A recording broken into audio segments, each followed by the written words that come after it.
Le Sahel est-il au bord de l'effondrement ou sur le point de lancer une renaissance africaine? Derrière les discours officiels sur la lutte contre le terrorisme, une autre réalité s'installe, bien plus complexe et profonde.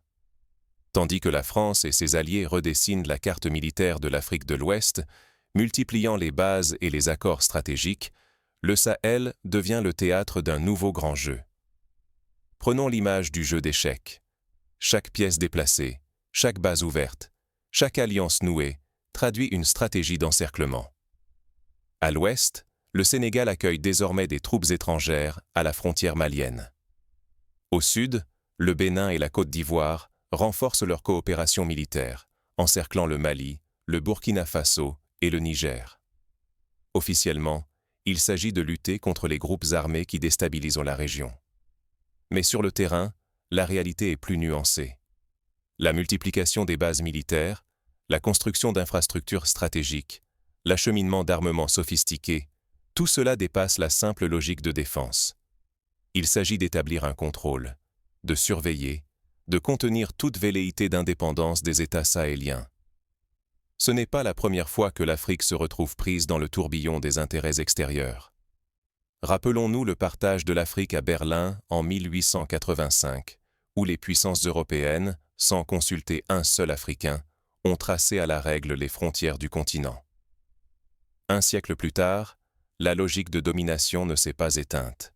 Elle s'est simplement adaptée, troquant la conquête directe contre l'influence militaire, économique et médiatique. Aujourd'hui, les peuples africains ne sont plus dupes.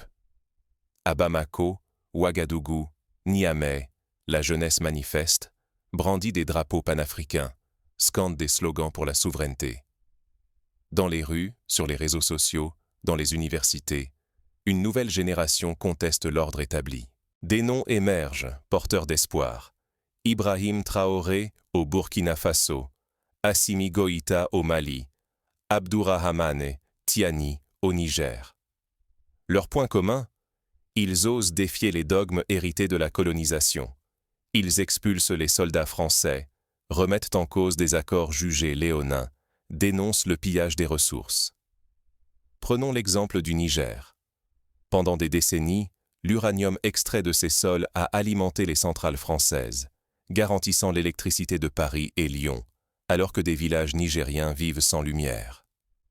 Lors du Burkina Faso, le coton et le pétrole malien ont enrichi des multinationales étrangères, tandis que la pauvreté persistait.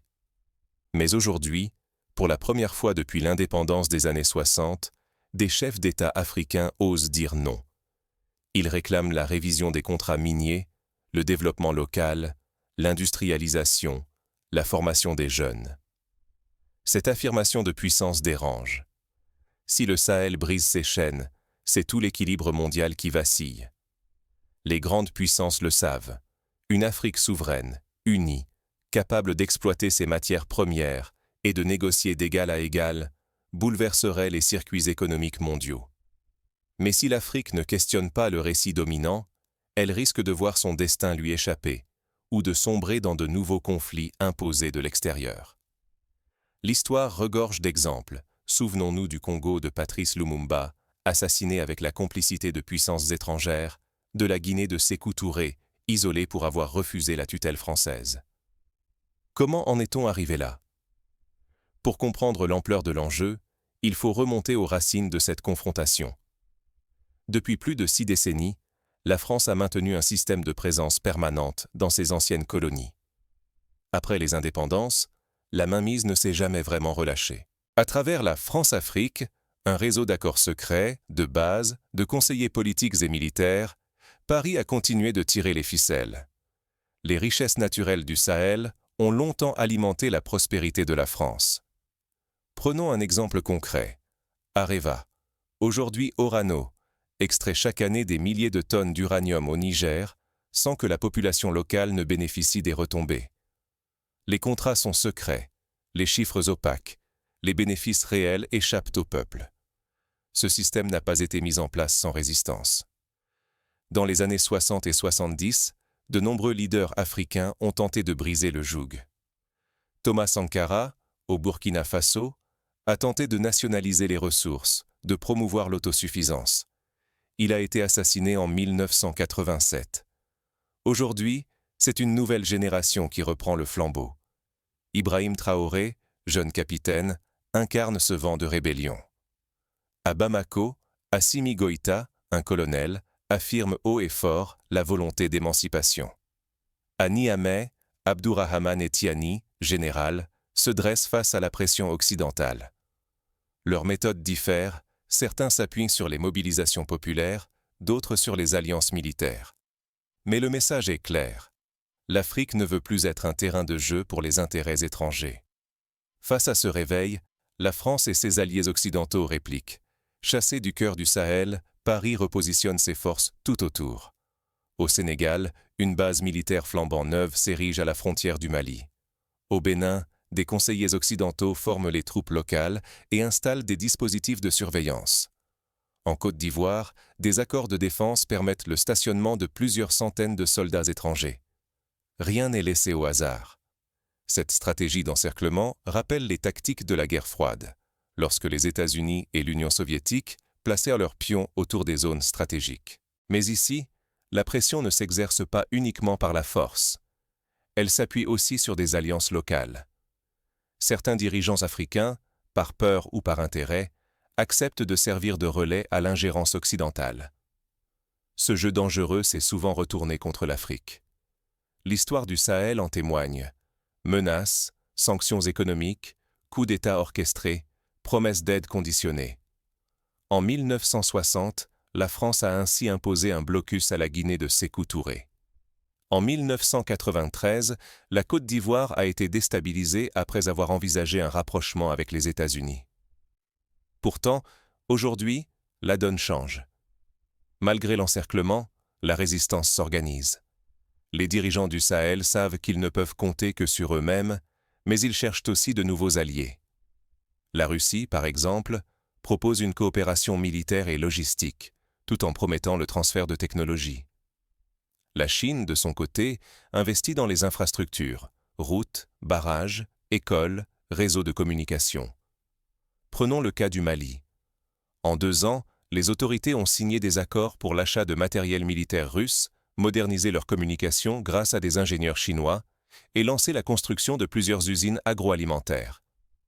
Ces initiatives, bien qu'encore limitées, montrent la volonté de diversification des partenariats. Mais le défi demeure immense. Les puissances occidentales ne restent pas passives. Elles multiplient sanctions, campagnes de désinformation, sabotages économiques. Au Burkina Faso, des attaques informatiques ont visé les infrastructures étatiques. Au Niger, des ONG, soupçonnées de servir de couverture à des opérations de renseignement, ont été expulsées. Pour les peuples du Sahel, l'heure est grave. Il ne s'agit plus seulement de défendre des frontières, mais de bâtir une souveraineté réelle. Rêver à une prospérité indépendante, briser enfin le cycle de la dépendance, telle est l'ambition. Mais l'histoire avertit. Chaque division interne, chaque renoncement, peut anéantir l'espoir d'une révolution panafricaine.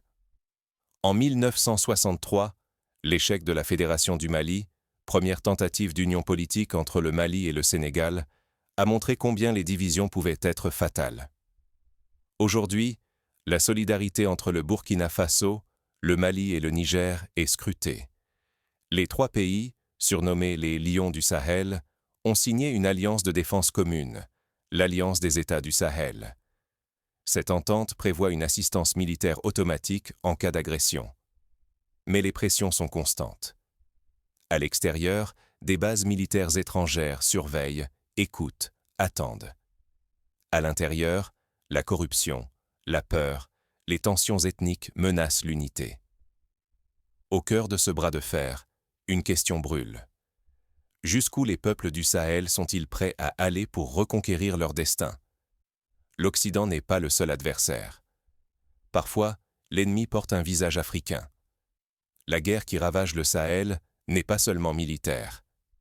Elle s'étend dans l'ombre, se glissant dans les couloirs du pouvoir, glissant la trahison là où on attendait la solidarité. Des exemples abondent. En 1999, au Sierra Leone, Des mercenaires étrangers ont été introduits avec la complicité de responsables africains.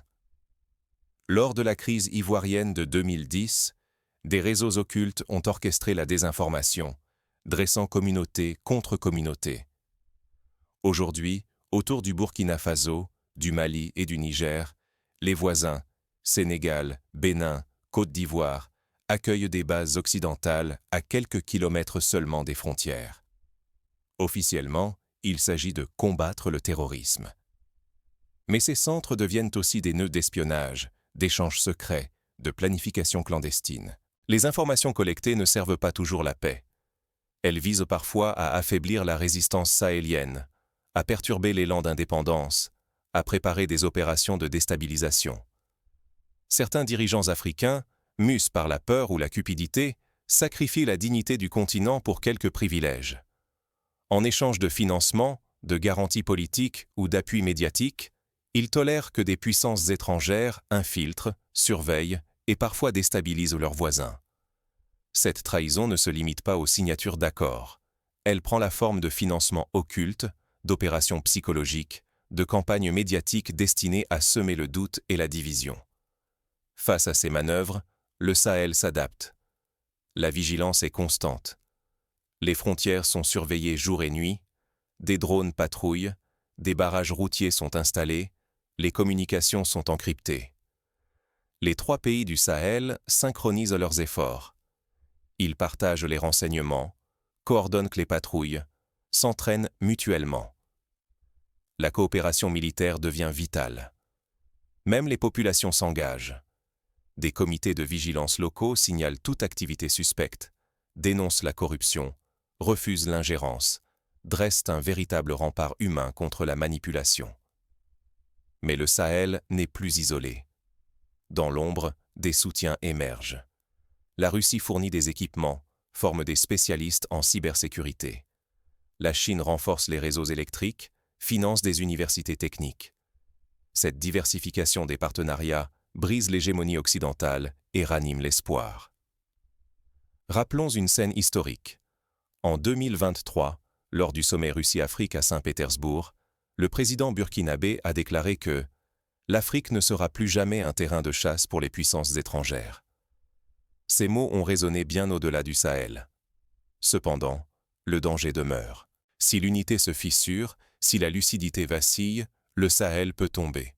Et avec lui, le rêve d'une Afrique forte, libre, souveraine, pourrait s'effondrer.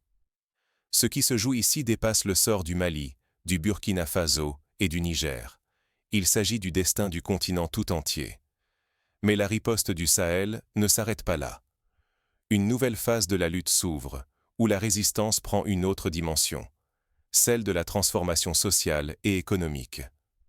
Si le Sahel parvient à relever le défi, c'est l'avenir de tout un continent qui bascule. Mais à quel coût? Aujourd'hui, une nouvelle alliance prend forme. Le Burkina Faso, le Mali et le Niger ne sont plus isolés. Ils s'appuient sur des partenariats stratégiques avec la Russie et la Chine. Cette coopération ne se limite pas à la sphère militaire. Elle inclut des transferts de technologies, des bourses d'études, des investissements directs. Prenons l'exemple des infrastructures. Au Mali, la construction d'une centrale hydroélectrique, financée par la Chine, a permis d'alimenter des dizaines de villages en électricité. Au Niger, des ingénieurs russes ont aidé à sécuriser les réseaux de communication. Jamais la volonté d'autonomie n'a été aussi affirmée. C'est une renaissance industrielle et sociale, portée par un souffle panafricain inédit. La mobilisation populaire est sans précédent. La diaspora investit dans l'agriculture, l'immobilier, la tech. La jeunesse s'instruit. Des milliers de boursiers partent se former à Moscou, à Pékin, à Istanbul, puis reviennent bâtir leur pays. Les classes moyennes s'impliquent dans la création d'entreprises, l'innovation, la recherche. Ce réveil collectif confère au projet toute sa force et sa légitimité. Ce n'est plus l'histoire de 3 États, mais celle d'un peuple debout, relié à des millions d'Africains décidés à écrire leur propre destin. Mais le chemin reste périlleux. Les puissances occidentales ne restent pas spectatrices. Sanctions financières, sabotage discret, campagne de désinformation sur les réseaux sociaux. La riposte a déjà commencé. Prenons l'exemple du Burkina Faso. Après la rupture avec la France, les aides au développement ont été suspendues. Les banques internationales ont durci leurs conditions de prêt. Mais la population a répondu par la solidarité. Des collectes citoyennes financent des écoles, des dispensaires. Si le Sahel tient bon, l'effet domino pourrait être immense. D'autres nations africaines s'inspireraient de son exemple pour réclamer une souveraineté réelle. Rappelons le précédent du Ghana de Kwame Nkrumah, qui, en 1957, a inspiré des dizaines de pays à obtenir leur indépendance. L'enjeu est historique. Un échec du Sahel serait un signal tragique. Les rêves d'émancipation peuvent toujours être étouffés. Mais une réussite ouvrirait la voie à une Afrique forte, prospère et respectée. Pour comprendre comment tout a basculé, il faut revenir aux origines de cette rupture. Quels événements ont forgé ce nouvel élan panafricain? Le réveil africain prend racine dans l'esprit et se déploie par l'action collective. Face à l'étau qui se resserre sur le Sahel, la résistance ne peut plus se limiter au courage militaire. La force du continent émergera de la valorisation de la formation technique, de l'ingénierie locale, de l'entrepreneuriat et des solutions issues du terrain. Chaque jeune formé, chaque initiative lancée, chaque problème résolu par des Africains eux-mêmes est une victoire vers la souveraineté. Prenons le cas de la start-up malienne qui a développé un système de paiement mobile sécurisé ou de l'entreprise agricole nigérienne qui exporte du riz transformé localement. Ces exemples montrent que l'autonomie commence par l'innovation locale. L'avenir appartiendra à celles et ceux qui s'informent sans filtre. Soutenir les médias indépendants et les voix panafricaines est essentiel pour bâtir une opinion libre, affranchie des influences extérieures. Rappelons l'importance du journalisme d'investigation, comme celui de Norbert Zongo, assassiné pour avoir dénoncé la corruption. Maîtriser l'information, c'est s'approprier son destin. Refuser la dépendance ne signifie pas s'isoler, mais exiger des partenariats équilibrés. Chaque voix doit compter, chaque intérêt africain doit être défendu sans compromis. Il ne s'agit plus d'accepter les miettes, mais d'imposer le respect à chaque table, du Sahel jusqu'aux forums mondiaux. La solidarité doit devenir instinctive. Que l'on vive à Bamako, Ouagadougou, Niamey, Paris ou Montréal, chaque membre de la diaspora et chaque citoyen du continent est un maillon du renouveau. C'est en s'entraidant, en partageant investissements, succès et obstacles, que la communauté africaine deviendra inébranlable. L'unité est l'arme la plus puissante. Le Sahel nous enseigne que la division ne profite qu'à ceux qui veulent dominer. À l'inverse, l'union brise les manipulations, efface les frontières, transforme les peuples en force irrésistible. Ne l'oublions pas, rester passif, c'est laisser d'autres écrire notre histoire. Agir, c'est prendre la plume et devenir bâtisseur du renouveau africain. Le choix est simple, mais il exige courage, organisation et une volonté commune de bâtir une Afrique fière, indépendante et prospère. Il est temps de choisir, spectateur ou bâtisseur. À vous de jouer. Le chemin vers la souveraineté se dessine à chaque décision collective. La suite dépend de votre engagement, de votre capacité à soutenir, innover, résister. Le Sahel a lancé un appel. Où choisirez-vous de vous tenir dans l'histoire? Aujourd'hui, l'Afrique fait face à une décision cruciale. Burkina Faso, Mali, Niger. Ces peuples refusent le destin imposé.